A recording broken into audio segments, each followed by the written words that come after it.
His Excellency, the Most Honorable Sir Patrick Allen, our Governor General, it is my great pleasure to say, members of the Cabinet,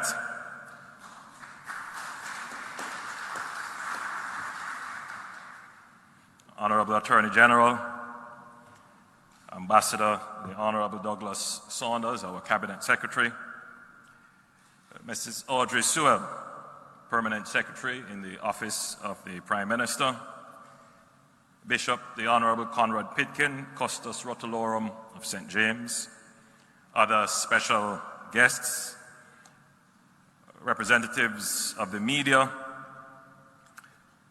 my fellow Jamaicans at home and abroad, good afternoon. I want to start off by sharing two thoughts. The first is, if you want to test a man's character, or a woman's character for that matter, give them power. That was a quote from Abraham Lincoln. The other quote, I was trying to find the actual person who said it. My recollection is that it was said by a former US president more than a century ago. So I'm paraphrasing. And he said, the greatest challenge of a president is to select the right people for the right job. And I could identify with that. Indeed, may I be so bold, Excellency, as to say that you could identify with that as well, seeing that you brought that quotation to my attention. It was not an easy task to put this cabinet together. The public looking in may very well come to the conclusion that it was an easy task, seeing that I now have what I would consider to be a full deck of cards from which to choose. The challenge, of course, is that the Jamaican public, by and large, votes presidentially, meaning they vote for the leader of a party or who they would like to see as Prime Minister. And there is always a consideration of who is the Member of Parliament, but the mechanics in the minds of the voter, ultimately, who should be the Prime Minister. However, our system is not presidential. The Prime Minister is not at large to assemble his or her cabinet. The cabinet must be returned from the people that are elected. There is a narrow scope in terms of who you can select from the Senate. In our Constitution, you are allowed 4 selections from the Senate. I start at this point because paying very close attention, as I do, to public opinion, and by the way, which every Prime Minister must, in our democracy, the voice of the people must be heard, must be considered, and must be taken seriously. So everything that is said, I consume with great, I have a great appetite for public opinion. So ministers in our system are therefore not expected to be subject experts.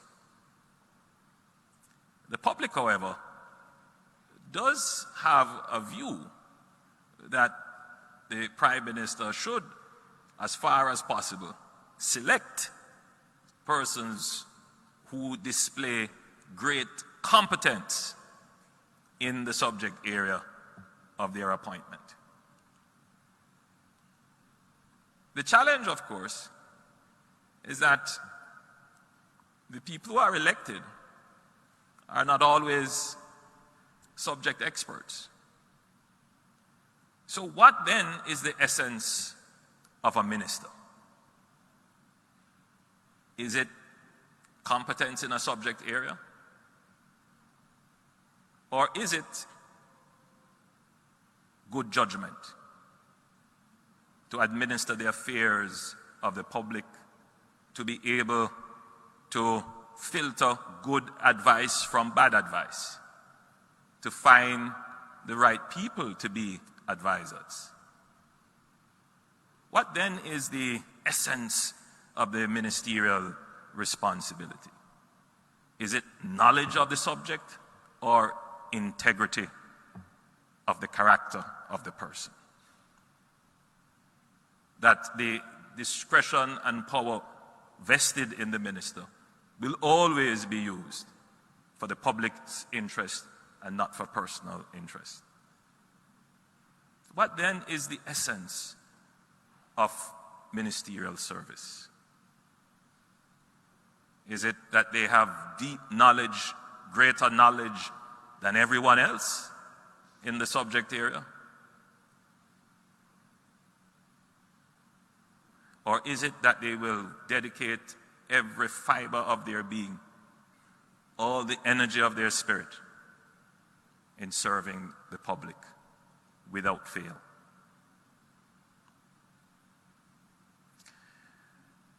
So there is a raging debate about the cabinet and the people who are appointed. And as I said, I pay close attention to it. Much of it could be informed by a deeper understanding of how our government works. But I do understand the concerns of the public. Jamaica has progressed significantly, I would think, in terms of its governance. I shared with the cabinet on the cabinet designate, if that is the appropriate term, on Friday when I announced the ministers, that I did not have a sense of triumph, that I did not feel the thrill of victory, having, of course, experienced the agony of defeat before. I expressed to them that I was very pensive because the character of men will be tested, and we will know them, especially now with a large majority. My job is even that much more difficult, to ensure that this cabinet, this government, stays in line with the expectations of the people. We are at an inflection point. I hate to use that terminology, but that's where we are. We are at a turning point, a tipping point. Something new and good and powerful can happen in our country by our actions. If we decide, as ministers, to exercise the power and authority vested in you by these instruments, with the highest level of integrity, dignity, and efficiency,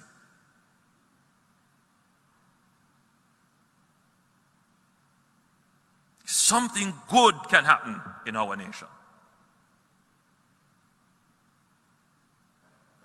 But it depends on what we choose to do before the electorate chooses to do what they must.